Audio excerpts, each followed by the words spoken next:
The following program is a Town of Colonie television production of the William K. Sanford Town Library. It goes all my life's a circle, sunrise and sundown. The moon rolls through the nighttime till the daybreak comes around. And all my life's a circle, but I can't tell you why. Seasons spinning round again, the years keep rolling by. Top of the day, I'm Joe Doolittle. And good evening, I'm Kate Dudding.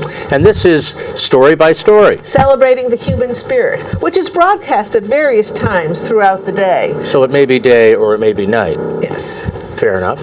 And we're storytellers. We're storytellers that like to see and describe and maybe showcase storytellers and storytelling. Yes. And we do that through this show and a number of production efforts that are going on regionally, which we'll tell you about later. Exactly. But I always like to ask Kate, my partner in production, what's the most interesting thing you've been doing for storytelling lately?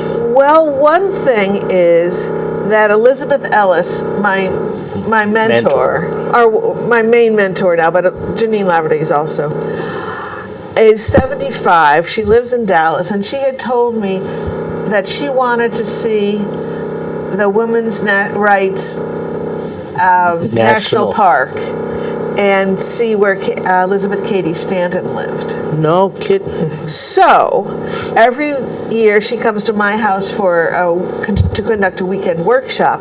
So instead of her flying into Albany, she flew into Rochester, and I picked her up there, and we went to Seneca Falls for a day and a half. Whoa. So and Elizabeth is kind of an activist in her own right. Yes. So this must have been like in the groove. Right, and she is working on a series of Elizabeth Cady Stanton stories. Well, that must have that would have been the kind of trip I would have taken notes on, because I think Elizabeth has this power of using her powers of observation to kind of describe in words that you couldn't find on your own. Right. So that must have been a really good trip. Yes, and she found it very evocative. On the first floor, one of the main features is they have bronze statues of some of the people who were at the first Women's Rights Convention in 1848, next door to where this building is.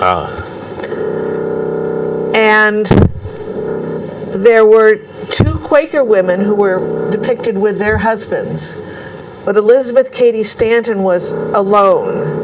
Her husband was not there. And in fact, whenever she was speaking, he found a reason to be out of town. That was a big revelation for both of us. Was his middle name Chicken Heart?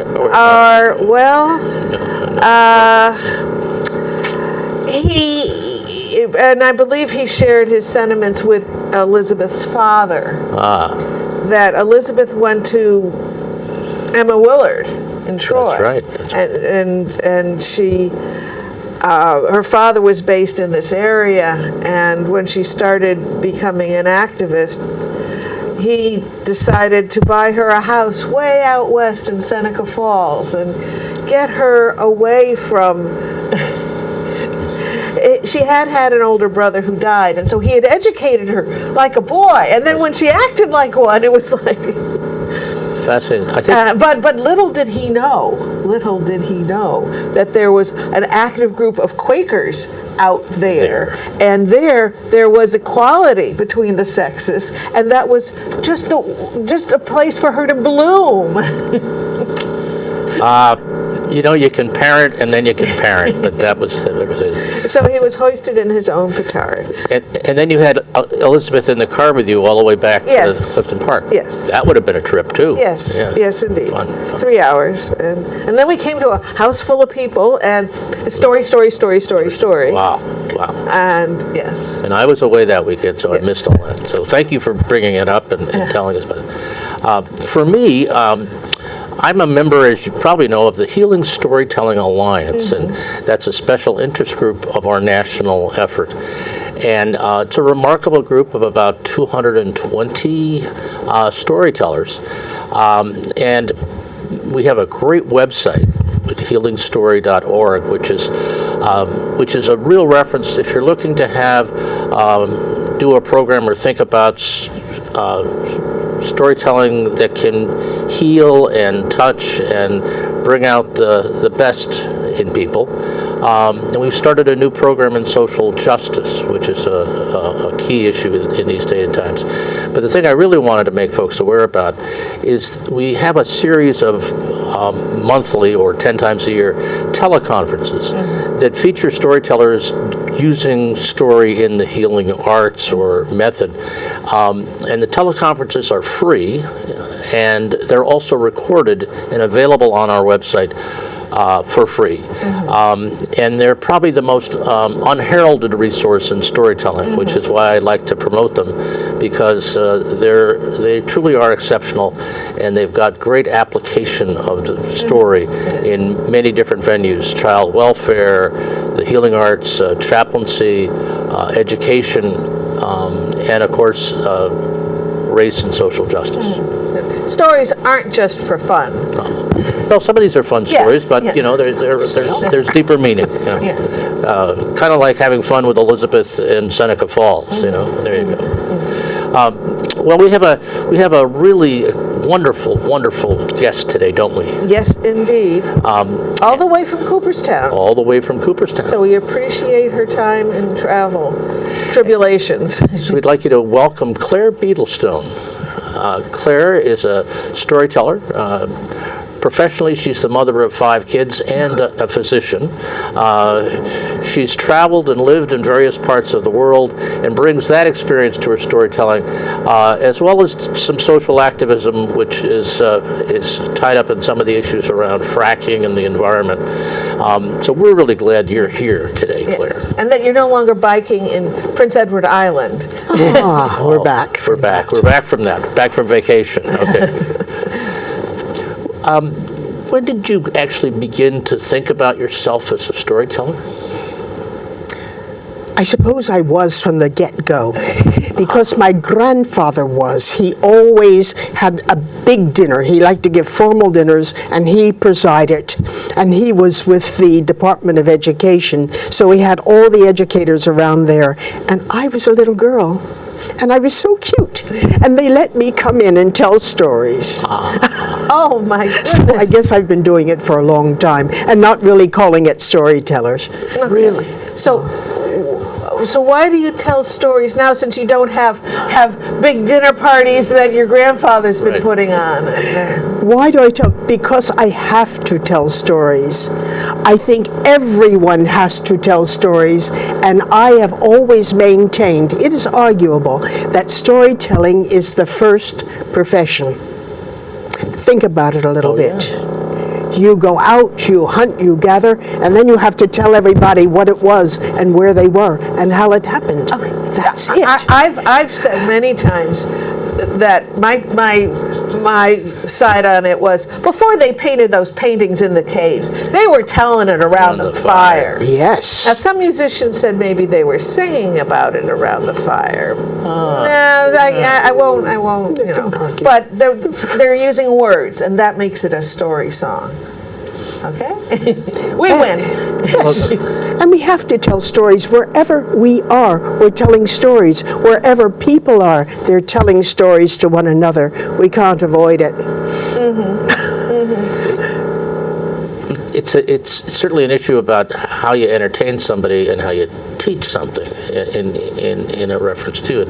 I was thinking about that hunting thing, and you know that travels a long way through the story of storytelling. You think back to like Arthur and the stag and finding the stone and all that stuff. It all is the traveling journey in a way. It is all the hunt. It's all the search. And there's a lot of that in everybody. Yes. How did you find your way to Cooperstown? Oh, my goodness. Oh, okay. a Very certain good. part of my life. My best friend said, Claire, get lost, find a new life completely, and, build yourself up again, because all sorts of bad things had happened, divorce, blah, blah, blah, blah.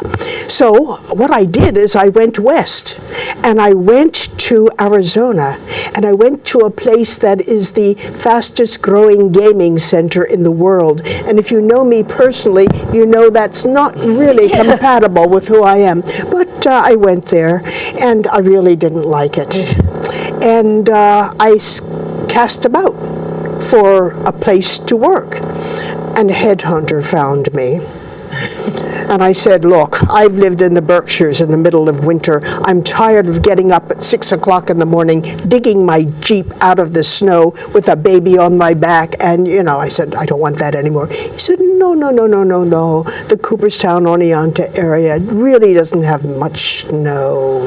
And let me talk to you, let me introduce you to the man whom you would be working with. He's really nice. Talk to him on the phone. And we talked. We had a nice chat. And we had a nice talk about the weather. And I eventually went over, and he had just, he had killed his car in a snowdrift in an accident. It was a very, very fancy sports car. So, because I lack imagination and opportunity, I stayed. No imagination. You're here, you work with what's here. Well, Okay, I'm going, aren't they in a snow belt? I mean, Yeah. Isn't that south of Syracuse? And Syracuse gets a whole lot of snow. Yeah, it's- Ithaca gets a lot of snow. That's, they're not... It's lake effect snow. Yeah. Lake Ontario comes down on that section of New York State. Yeah. A little bit comes up and then it goes down. although, Oh, well. Although it is a source of stories, I suppose, upstate New York is a pretty good place to be. I mean, it's a story. Wonderful stories, but I can't tell them all. Oh. Actually, I'm a traveling doc, and I go from place to place in upstate New York. I see the whole lame afflicted and people who really don't know what's going on with themselves or anything else. It's an amazing, amazing situation. I bet it is. Wow. And quite frankly, I see the whole society spiraling down. We've got to be careful. Gotta be careful. But there are lots of stories. Yes. Well, speaking of that, we're 12 minutes into the show. Could we hear a story from you, world traveler, stuck in the snow, whatever? I'll tell you the places I've told stories. This is one actually that I got from Simon Brooks. And it's a very interesting story because it's a story of a man who has no story. It is the midwinter solstice. And the boatman, who has really been too busy taking goods, services, and people and animals from the mainland to island to island to island, he's working all the time. He doesn't have time for any recreation whatsoever, and certainly doesn't have time for a wife. He decides to go to the midwinter ceilidh. He goes in and looks at the people, and then he realizes that in order to go and be at the ceilidh, you've got to do something to entertain everyone else. They sing, they dance, they have music, but he can't sing because his voice is too hoarse from the wind in his face all the time. His hands are too coarse and calloused to play a musical instrument. And certainly he doesn't dance, and he has no stories. So as the turn goes around the room, he decides to slip out the door because he doesn't want to embarrass himself. Outside of the door, there's a girl, and she's crying, and she's holding a baby close to her. And he says, "Oh, my dear, what's wrong?" And she says, I want to get to the island where my mother and my aunt are waiting for me, and no boatman will take me." And she cries, and he says, "My dear, I'll take you. Where do you want to go?" And she mentions an island. He said, "But dear, that island is uninhabitable. There's no life on that island. She says, my mother and aunt are there. They're expecting me. Please take me. He knows there's nothing on that island, but to reassure her, he lets her go in the boat. And they row along. The way is long. The night is dark. And she starts to tell his story. Now, he's a very tender-hearted man.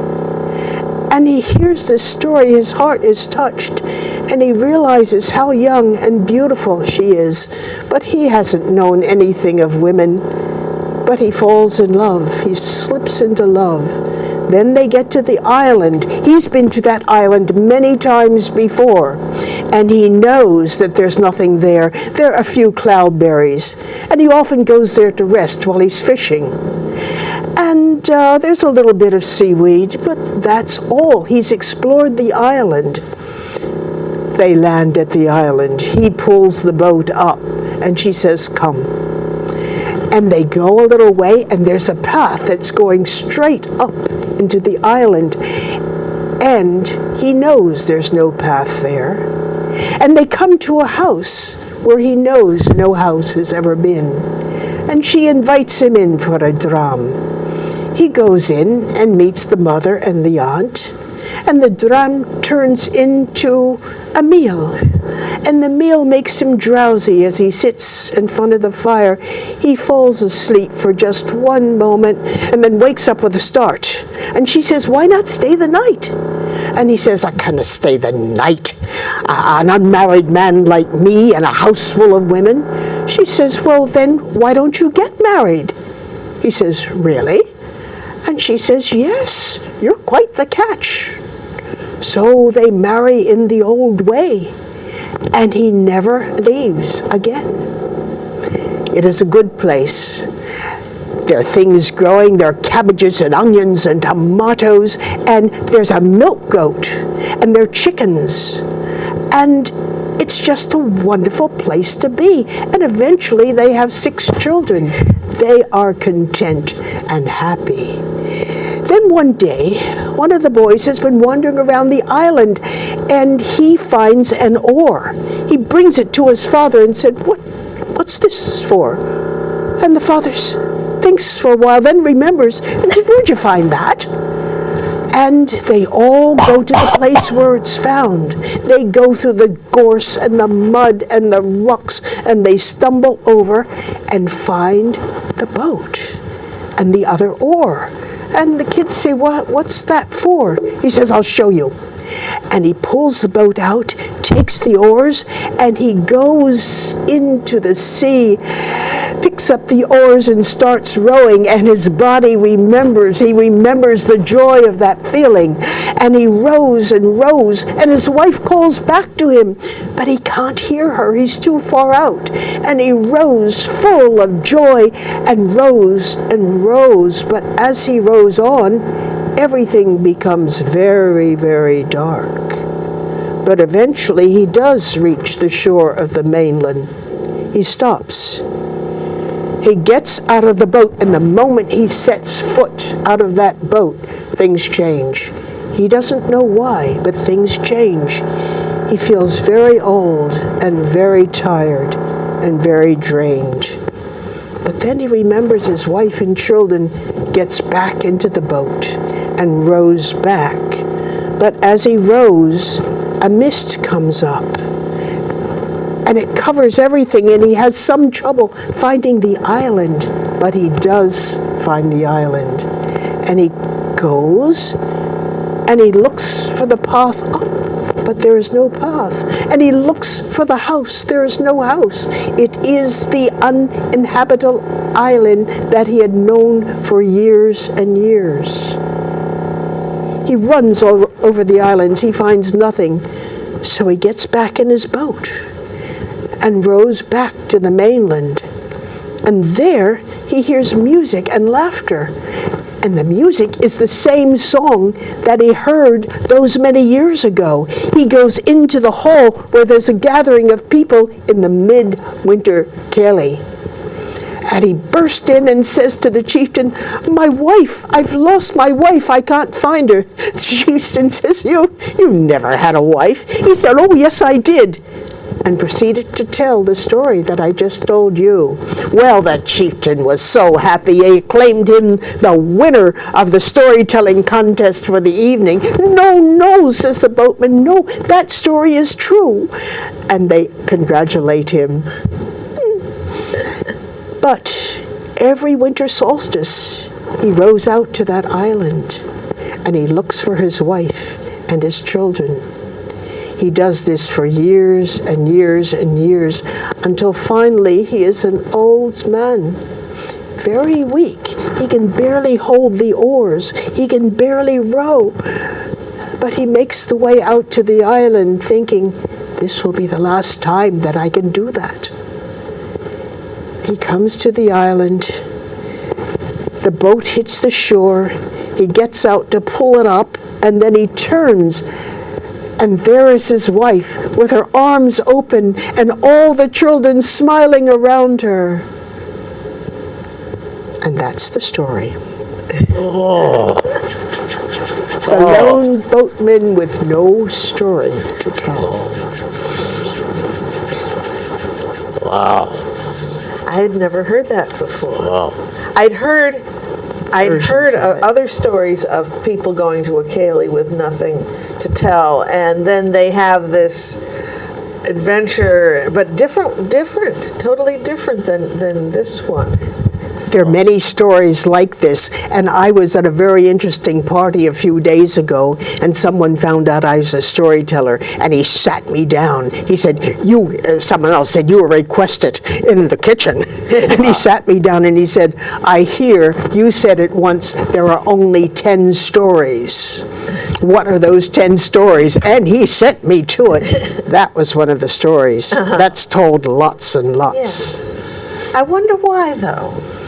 I think it's us as human beings. I think there's something in the human spirit that wants something. That's what I think. The psychologist might say differently, but there are certain things we need, and these stories fulfill that need. Well, there's the longing, there's the desire to be happy, there's the feeling that you're an outsider. That's in the story. There's certainly a lot more there too. He wasn't gentry. He was a working man with calluses on his hands. You described the calluses really well. And so it's the way, on one hand, we'd like to see ourselves. We don't see ourselves as gentry. We like to see ourselves as working. Anyway, it was just really fascinating and vivid. Now, I have to just maybe ask you another question, because the root of that story is in the Gaelic tradition. It's the ceilidh, it's the party, it's the celebration of the Beltane and the equinox and all that stuff. It's the land of Tirnanog. Tirnanog. And we won't go into that series of stories, but this is the Tirnanog story, and it's told everywhere. This is a Scots version, but everywhere. And you do the brogue a little bit well yourself, don't you? Very much. So do you have a little bit of a roots in the Highlands or the Lowlands or in Scotland? I trained in Scotland. You trained in Scotland. And I had a home there for many years. I sold it recently in the last 5 years. But my home was up in the Highlands, in a beautiful place, surrounded by mists and wonderful people. But I didn't come here to tell you the stories of those people. Maybe someday I will. Maybe someday I will. Well, that's just that's part of your background. That's more than interesting. No, this is very important. When I went there, I went to train. I went to Glasgow, and a lot of my training included dictation. And I had to dictate. And after a while, the girls who did the transcription came to me and said, "We find you very difficult to understand. And we suggest you take elocution lessons so you can learn to speak properly." So I did. Oh, that's rich. That's rich. Well, of course, the shoe is on the other foot or something. Well, I suppose. And growing up in Philadelphia, right? So, Aye. so you probably learned a little English there, but that's Well, everyone but me is Irish in Philadelphia. I was at that's that true. time. That was part of the trouble. okay. Never mind, we've become a melting pot now. Right. Or I like this singer-songwriter Tom Chapin likes the analogy of a mixed salad. Yes. Yes. Yes. So Yes. you retain your individuality, but you add to the mix. Rather than melting kind of makes us disintegrate and become something. We all become the same. I don't think we're the same. No, we don't. We have different gifts and we have different, So I like the toss, the mixed salad. And have you done your gene pool? You'll Yes, know oh, yes. about mixed salads. Mixed salad. Yes. It's absolutely amazing where you come from. From one of the, I was raised Catholic. I'm a quarter Irish. My grandmother's grandparents came, we believe, at the time of the potato famine, so we assume that's why they came. Yes. So I've always felt, Catholic, even though I don't Right. practice it anymore. And it never occurred to me, there was a lot of time before you could be Catholic. Right. And so part of my analysis said that in Eastern Jews,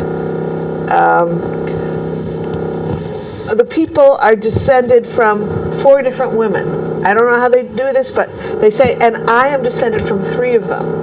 So I have deep, long past, in the past, but Jewish roots. Well, Christ was Jewish, There we go. And embrace all those Yes, stories. yes. I mean, you've got lots of traditions there. That's what I do. Yes, right.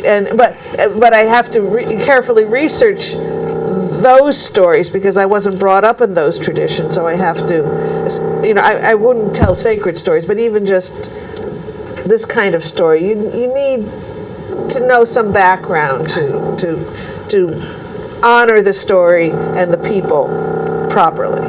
You do. I've had one other recollection in the course of this conversation. I have a good friend at church who's on a committee with me, and when we have a supper meeting for the Mission and Benevolence Committee, she'll announce in the email that we're going to have salad by committee and bring something to put in the salad.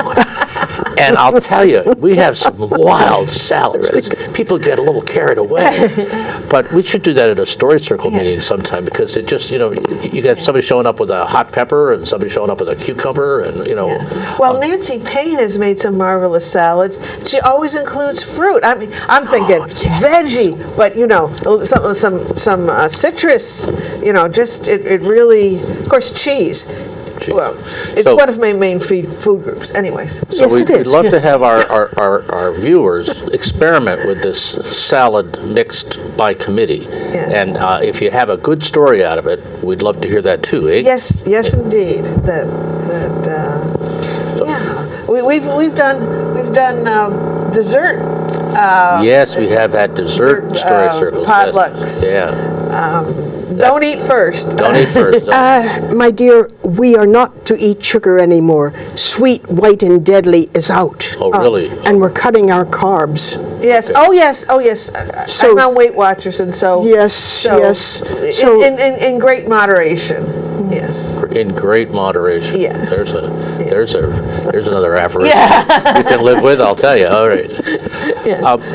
Kate, my friend. Yes. What's going on this month in storytelling Storytelling. around the region? Well, first of all, on Monday, November 4th, I wanted to mention this, that Audrey Seidman, who is involved in the Interfaith Story Circle, is also part of this group.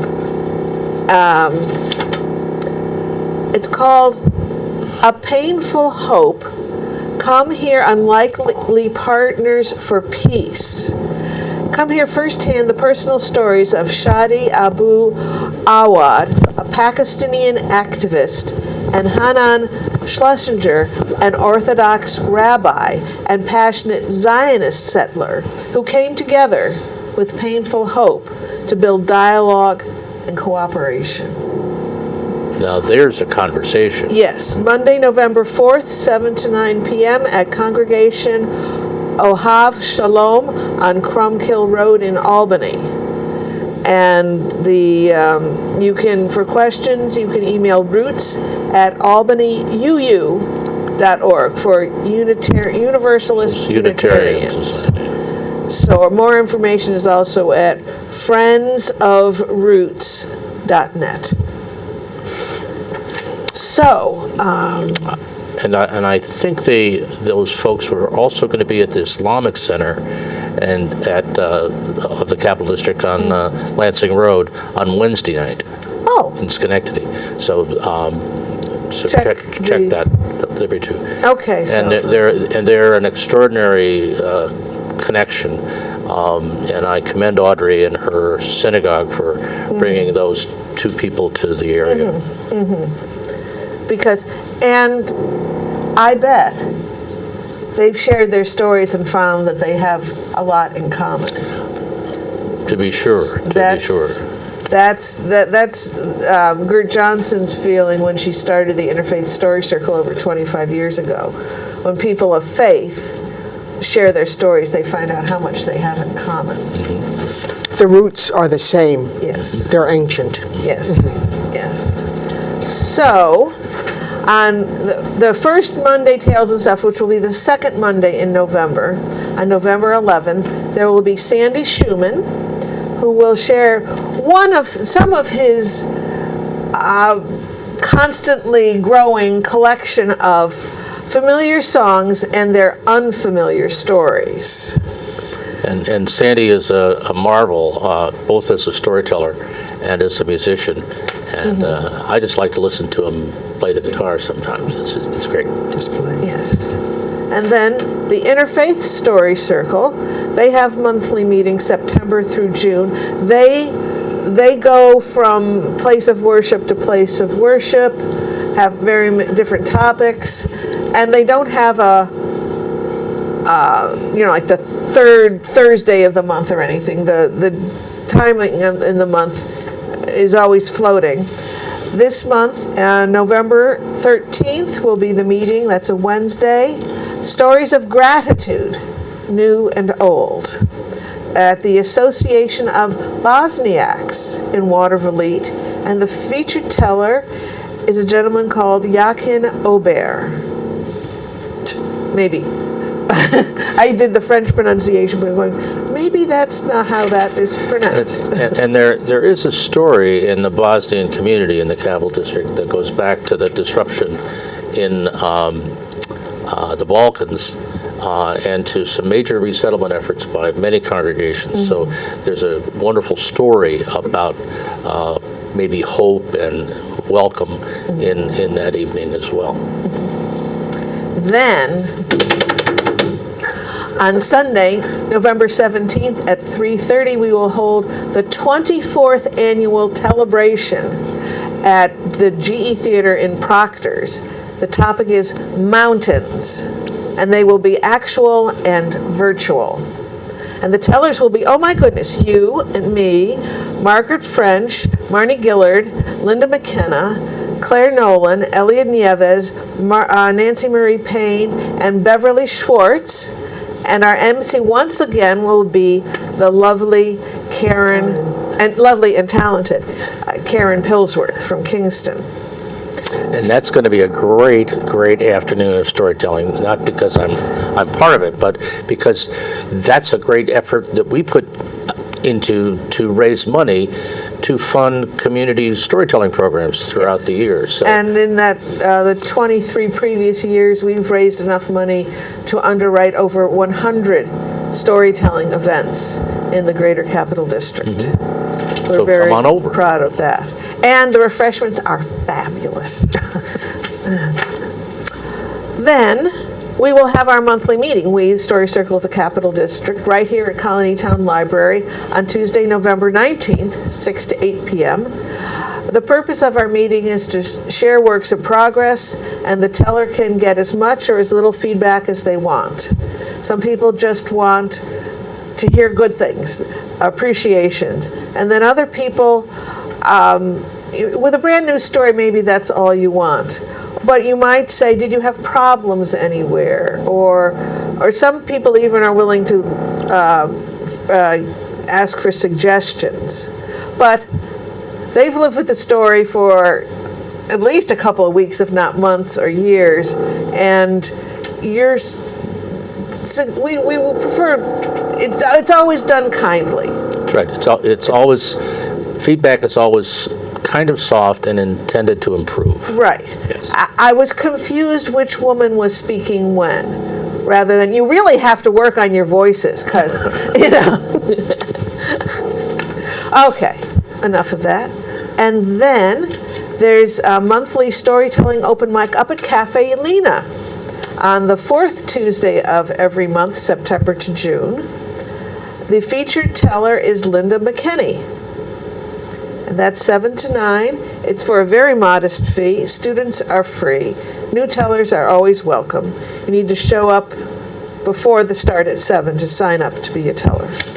And that's, if folks haven't been in the new renovated Cafe Lena, it's great space with a sense of its old roots and tradition. So don't miss that program or miss a program up there. It's a wonderful place to be. Now, we have a spin-off, we being Story Circle at Proctor's, as a spin-off up in Salem, Salem, New York, which is go east, northeast of Saratoga, and before you hit Vermont, you get to Salem. And they also have a celebration called Mountains, but it will be held at Bat and Kill Books on East Main Street in Cambridge on the November 30th, which I believe it's the weekend after Thanksgiving. I think it's the Saturday. And you will see now on your screen whether it's the Saturday or the Sunday, because between now and when you're watching this, I will have looked that up and gotten that correct. So they will have a lot of local tellers there, and maybe a few tellers from the Capital District also. They've started their own little group, and Siri Allison came up with the idea, well, we could just do the same thing up in Salem. Well, not everybody was available to go when we have it in Salem, and she started a group. It's wonderful. It's great. It's yes. Great. So not only TV shows have spin-offs. That's right. And then I just wanted to remind you that while Mountains will be sort of halfway through our season at Proctor's, we still have a second half of it in January, February, and March with topics of kindness, sticky situations, and lemons to lemonade, which also could involve stickiness, but depending on how much sugar. That's right. But we don't do sugar anymore, so it's not as sticky as it used honey, to be. Right? Yeah. Is honey better? Yeah. Honey's fine. Yeah. So, and if you can't come to any of our live performances or live events, we have over 200 stories on demand. Go to storycircle@proctors.org and click on YouTube. And we also have our TV shows on demand. Story Circles at Proctors.org. Click on Story by Story. Ta-da! That's a pretty full portfolio, I would say. Yes. There's a wealth of storytellers, advocates, and I actually think of myself as a storyteller evangelist. I think that's a good point. I mean, particularly for somebody who was raised Catholic, you got to evangelize on something. Right. But I usually say advocate. When you say evangelist, people start backing up quickly and saying, no. So advocate is more social. Well, actually, Kate and I have never stood on a corner with a tambourine. We've done a lot of stuff, but we've never done that. You hustle crowds at Proctor's. I do hustle crowds at Proctor's. Why not? That's a good idea. You've just kind of challenged. Well, the street performing is kind of storytelling. You kind of need an enclosed space to have listening, not with drills going on in the background, which is what we're experiencing here. As Colonie Town Library is undergoing renovation. I will send you a picture that Kate will post about my opportunity in Edinburgh. my granddaughter was acting in the Fringe this summer, Oh, yes. so we went to the Fringe, and I was walking down High Street and came upon a street performer with a red nose, and some of you will know that I have a red nose, fetish. And I promptly stopped, put on a nose, and he and I gamed things.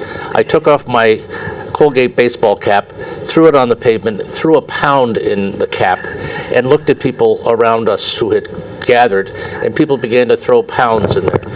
And when we stopped our little game and took our bow, there were 5 pounds in the cap, which I gave to my friend. My friend's name was Ralph, and he's from the south of England, and he's a wonderful street performer. And we had a beer together later in the week, and it was just charming. So I'll send you that picture just because you want to post that, because yes, I was evangelizing, but I didn't. Evangelizing in Edinburgh during the fest is not like real evangelism. It's, everybody is doing things. I've been a street performer. There, When I was in New Zealand, someone asked, "What is that statue?" Tourist. So I told her the picture of the statue, and other people gathered round, and I told them New Zealand stories. They had a storyteller in the town where I lived, but he had died recently. So I said, maybe I can take this gig over, but you can tell in the street and people will stop and listen. It's easy to do. But see, I see my old age. I'm going behind the veil after a while. I'm going behind the veil, and I'll say, I'll tell you a story, cross my palm with silver, and that's going to be me. Okay? So if you see me, be kind enough to stop. I think it would be just a trip. And in this day and age, we could actually sit across the street and video the encounter between you and the viewers. Have we go put it live on Twitter, and more people would come out. And since you've introduced a number of intriguing thoughts, Dr. Beadlestone, would you mind telling us another story that we could get a little... Yes. You want to hear a story? yes, I want to hear a story about a statue, maybe. We have about 16 minutes left, so so maybe one of the longer ones you've prepared, or whatever Okay. you want, my dear. This is a story, not my story, but a story I got the seed from a history teacher at the Rectory School, a boys' boarding school in Connecticut. It's sort of historical, it's cultural. Persephone was the daughter of Demeter, and Demeter was the goddess of fruitfulness and life and vitality and the spring. Well, Persephone was getting a little tired of her mother's afternoon tea parties and lace curtains. In fact, her mother wouldn't let her go out with those pretty sons of the gods. Well, anyway, one day Persephone was out in the fields with her little friends, and they were collecting flowers, wildflowers, and she had grasped onto this narcissus. And as you know, narcissuses are very difficult to root out.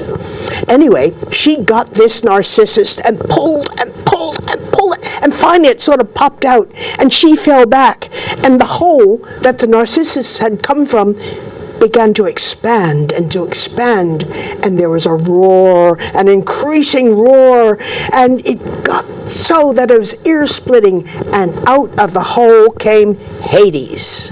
Hades was riding a chrome and black Harley Davidson.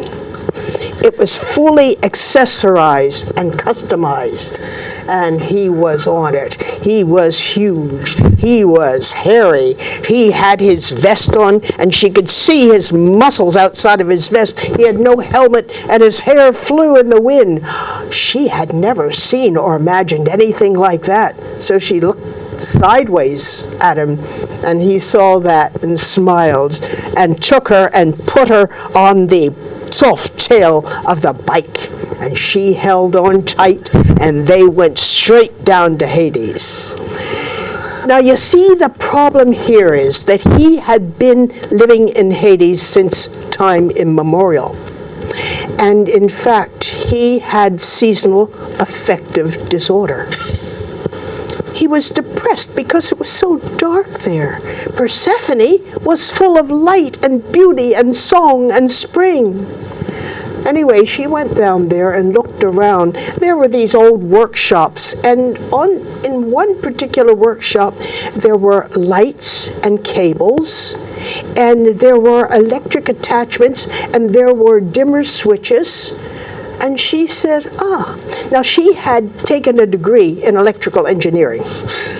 So she immediately knew what to do. She put these things together and she developed a sound system for Hades. And the sound system and the light system was consonant with a booming of the earth. And light appeared all over Hades, and tongues of light went in the dark corners, and the souls, all cold and dark there, started to wake up. And she made a fog machine, and the fog machine, she put lights with that, and these beautiful colors went around Hades, and the light and the blooming, and people woke up and they started to dance. They danced furiously, and the heat from the electrical equipment heated everything up, and the souls danced and danced and danced till they were hot and sweaty. Now, she got tired after doing so much work, and she missed her mother a little bit, so Hades said, "Come here, dear. Take these red pills." Now, some stories say that these were pomegranate seeds. We all know that they weren't pomegranate seeds. I mean, let's be real. Anyway, she did take the pills. Now, you know, when you're a captive, you must never, and remember this, you must never accept food from your captor or his. Mm-hmm. She accepted the 4 red pills. It made her feel better. She could dance longer, and she didn't miss her mother so much. But in the meantime, Demeter was looking for her daughter. She was looking high and low. She went to all of the corners of the earth, asking everybody and weeping. She went to the gods and asked them. No one could find her. And finally, she did find her daughter. And the ruler of Olympus said, well, she can come back and stay with you, but she has taken his seed 4 times. Therefore, she must stay there 4 months of the year. And those months of the year we call winter, because Demeter is so sad at the loss of her daughter that the crops don't grow. The sun becomes weak, and the birds fly away, and the earth withers. But as soon as Persephone is back, spring has come. Now, right now, Demeter is looking for Persephone, but because she's gone down there and she's dancing to that booming and rhythm down in Hades. Yeah.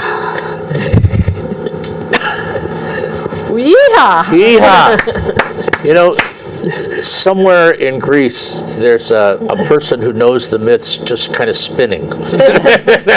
Yes, I know her. I've talked to her. Hades coming out of the hole in the ground caused by the Narcissus being plucked. Yeah, of course. And Narcissus has got all the overtones of the other story. Oh my God! Yeah. So that was. But on the Harley Davidson, that was. Yeah. Yes. Can you see him? I mean, his vest had to be black leather, right? Yeah. Of course. Yeah. Oh yes. Yes. And the degree in electrical engineering was a nice touch. Yes. Too. I thought that was pretty good. I got to say that there was just one more surprise after the other in that one. That was just great. And the art we just observed was taking one of the oldest stories in the world and updating it into a point of reference that's more universal for today, but still rooted in that original idea. That was just so well done, Claire. Thank you. That was great. Yes. When you were describing him, it reminded me of a story about the making of the movie The King and I. One day, and it was told by the woman who sang for Deborah Carr in the movie, Marnie Nixon. And she and Deborah Carr got quite friendly when they were working on it together. And one day she said, well, why don't we have lunch together? And Deborah Carr said, oh, I already have a lunch date. So they went out of the sound stage and uproared Yul Brynner in a white Cadillac convertible. He was in black leather, just a vest, no shirt, black pants. He got out with his 2 Doberman pinschers on a leashes, and said, "Here I am." So maybe the king wasn't so much of a leap, wasn't such of an acting stretch that one might have thought. Well, as much as I like the picture of the 2 dogs and the white Cadillac in Yul Brynner, I think Hades on the Harley with the chrome and the black makes it. But that's a good story. That's a good story. Yeah. So we've heard you told stories in New Zealand. Just spontaneously. Where else do you tell stories? I tell stories everywhere. Such as? I'll tell you where I've told stories. In the Sahara Desert, in the umbrage, the shadow, because you wait for the shadow and you get in it. You tell stories when you're there. We're all miserably hot. I've told stories in a cave when it's raining and nothing else goes on. I've told stories when there is a flood, not the bad floods, but a flood so that you can't go out. And I'm afraid I've told stories to church groups and to children. And thanks to you, I've told stories in South Africa because you introduced me to a fantastic school down there. Oh, wow. And I actually went down there to hike and mountain climb. And she says, no, you're a storyteller. This is my host, I think, whom you know. Right. And she said, you're a storyteller. You're coming to school to tell stories to the children. Which She's in Rustenburg. Yes. Oh, which I did. And I've recently told stories in Germany to a German English class. I don't speak German, but the children are supposed to understand what I say. So you tell... I'm on the road a lot. And I tell stories a lot. I'm afraid I like to tell stories at bars at the seaside. You get great ones back. And when you're at truck stops, you don't tell stories, you listen. You just sit back there and listen. And these people will tell you things and talk about things if they don't recognize you as a woman, etc., etc. They tell the greatest stories. You have to keep very much in the background and listen. Stealth listening. Stealth listening, always do it wherever you are. So that's where I get stories, that's where I tell stories, everywhere. I missed your visit to the Harleys. That's the Hartleys. That's the name of the ranch, right? In Rustenburg, yeah. Yes. Yeah. Oh, wow. Absolutely fantastic community, but that is another story in itself.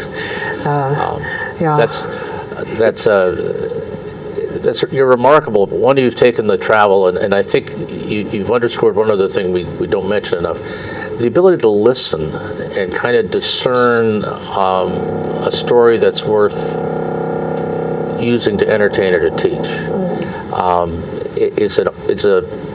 It's an art in itself. I don't listen as well as I could, according to my wife, but it's remarkable if you can sit there and somehow seeing you at a truck stop listening to stories. You wouldn't see me at the truck stop. No one would notice me. I can be absolutely unnoticed and know how to do that. Wow.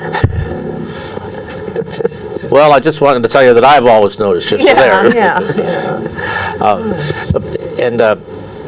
Do you have a kind of a favorite area to tell from, or do you just kind of have open book. I tell everywhere. It, I tell everywhere.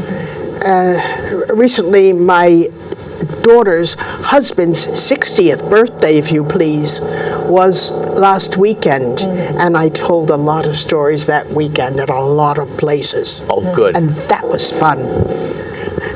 To family. To family. Oh, So some families are not as appreciative of their storytellers. you have to do it this way. Well, first of all, my daughter said when her kids were little, now, girls, go upstairs and get ready for bed, and one of our dinner guests will come upstairs and tell you stories of her or his childhood. The dinner guest wasn't told before they were going to do that.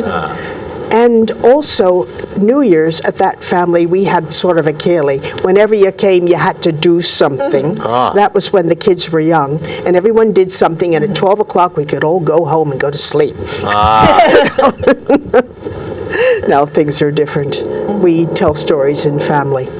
Fun. It's a wonderful tradition. Fun.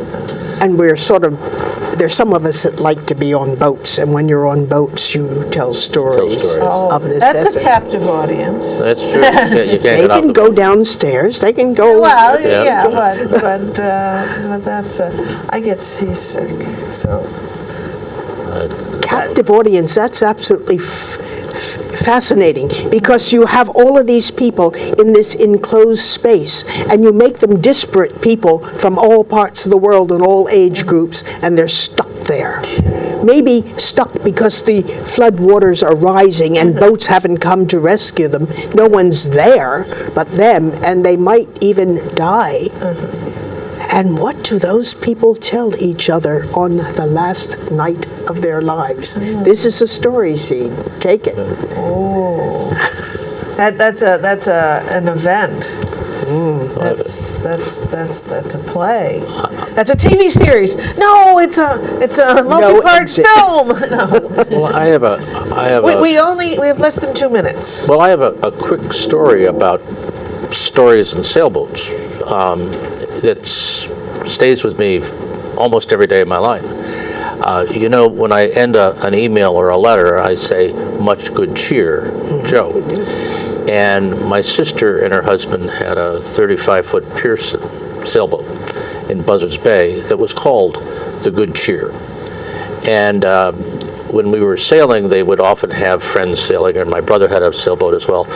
It was called the Wassail, as in wassail, good cheer, but translated into the...